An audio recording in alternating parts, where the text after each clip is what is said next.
xibaar yu wér te wóor ca tàng-tàng ba abonnez-vous pour ngeen di mën di jot suñuy vidéo. jërë ngeen jëf ci ànd gi ak ñun ci chaîne bii di Buzz 221 HD homosexualité au Sénégal ab reportage bu France TV daat def loolu day moo indi ab polémique sénégalais yu bari jàpp ni liñ ci wax ay fen la ci journal bi nga xam ne 20h lundi 11 mai France TV daan na koy publier ab reportage controversé sur l'homosexualité au Sénégal télévision française bi nag daan nay xam ne ni violence populaire yi nga xam ni ay certains présumés homosexuels ñi ngi koy dund. reportage bi nag ñuy xam ne nag daal ay critiques yu bare yoo xam ne ñu ngi ko di wax waaye sénégalais ci boppam xam ne ne France TV li ñu def ci seen vidéo moom ay kàcc neen la dañuy fen principale déclaration bi nga xam ne nag moo provoqué ay réactions yu bare bari benn góor jigéen la boo xam ne nee na ab sénégalais la ñu interrogé ko sous anonymat moom mii de muy xam ne nag daal sénégalais ci boppam dañ leen a yar sax ci boo rey ab góor jigéen àjjana nga jëm loolu yi nag am sénégalais yoo xam ne daal ñoom ay sénégalais lañ di wax ni ñoom ay sénégalais lañ. waaye moom mi day fen maanaam daal li muy wax dara du ci dëgg ni ñun dañoo d'accordul ci mbirum góor jigéen te d'accorduñ ci pire encore France TV daan nay xam ne ci reportage am nag daal ay arrestation ak ay condamnation yoo xam ne ñu ngi koy def ci orientation sexuelle nit des homosexuels n'informent à aucun moment que les personnes arrêtées depuis le début de cette nouvelle affaire l'ont noté pour transmission volontaire du VIH/SIDA maanaam daal ñoom ñi wax nañ ci mbiru góor jigéen yi jàpp ak yooyu yëpp nag daal waaye sax waxuñu ni mbirum sida bi nga xam ne ñu ngi koy wàlle ñoom àdduwuñ ci yéeyu ñu yàbb ci am narratif visiblement orienté qui n'a pas été du goût du plaisir sénégalais maanaam kon sénégalais yu bari nag daal d'accorduñ ci loolu yi ci li nga xam ne noonu lañ ko waxee xale bu jigéen bi nga xam ne dañoo faat bakkanam ca Warang day dañ koo violé lu jiitu ñu koy rendi population bu Warang ñoo plongé ci ab contestation depuis hier ginnaaw la découverte macabre du corps d'une jeune fille identifiée sous le nom de Emou Diouf ci ab bâtiment bu nekk ci localité boobee bu ñu sukkandikoo ci première information yu seen bi nag victime bi dañ ko envoyé woon à la boutique maanaam dañ ko yónni woon ci boutique boobu ba 16h jotee waaye dellu si waatul këram loolu indi ab inquiétude bu mag a mag ci ay prosam ginnaaw ay intense recherche nag lañ fekkee ab néewam lendemain bi 11h jotee ci ab bâtiment bu ñu sukkandikoo ci première constat yi nag kooram daan nañ fekkee ay traces d'égorgement. Selon nous confrères de l'Observateur, la fillette aurait été sauvagement violée ginnaaw ba ñaar koy sànni ci ab trou après avoir été tuée daraam bi nag daan nay provoqué ab vive émotion au sein de la population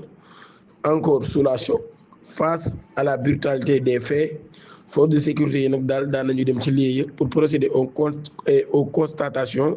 d'usage et ouvrir une enquête afin de faire toute la lumière sur cette affaire.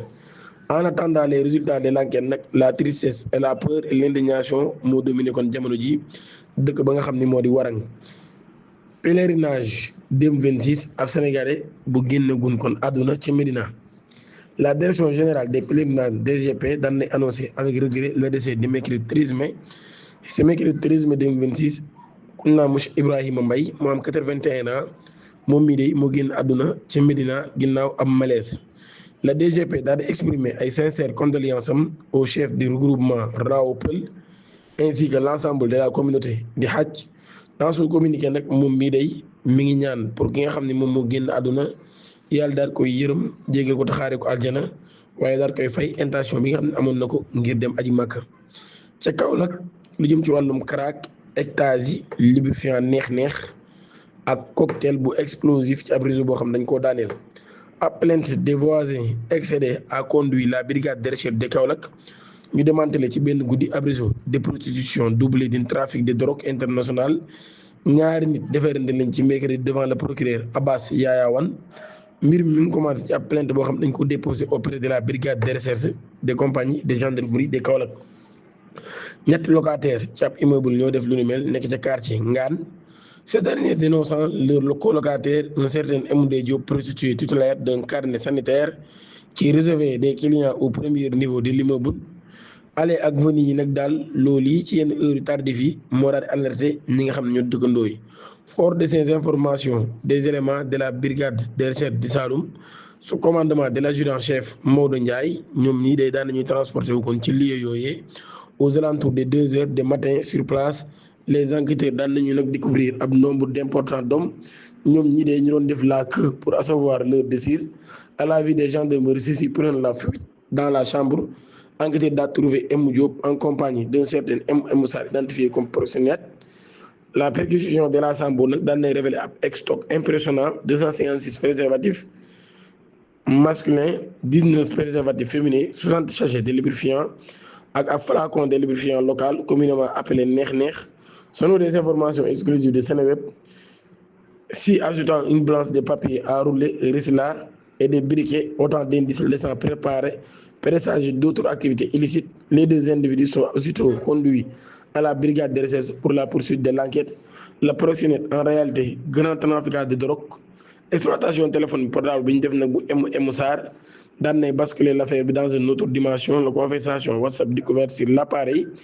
révélant que l'homme est en réalité l'important fournisseur de drogue ravitaillant des revendeurs à Kaffrine, Kaolack, Fatick doon na effectué nag ay approvisionnement en Gambie à moto avant de distribuer la marchandise à ses